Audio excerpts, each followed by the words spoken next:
Bəli, bildiyiniz kimi ötən gün Nərimanov rayonu Əhməd Rəcəbli küçəsində yerləşən məhz bu 5 mərtəbəli iş mərkəzində, plazada partlayış baş vermişdi.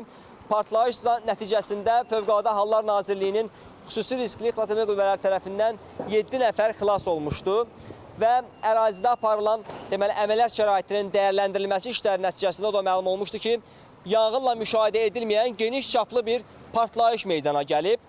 Dünən isə bu plazanın sahibi mediaya açıqlamasında bildirdi ki, ümumiyyətlə bu binada qaz xətti olmayıb, qaz olmayıb və o da iddia olunur ki, burada deməli aparılan yol təmir işləri nəticəsində ərazidə xidməti iş aparan traktorlar burada olan deməli magistral qaz boru xəttinə müdaxilə edib və nəticədə beləliklə də həmin qaz binanın zirzəmisinə dolub. Beləliklə binada partlayış meydana gəlib.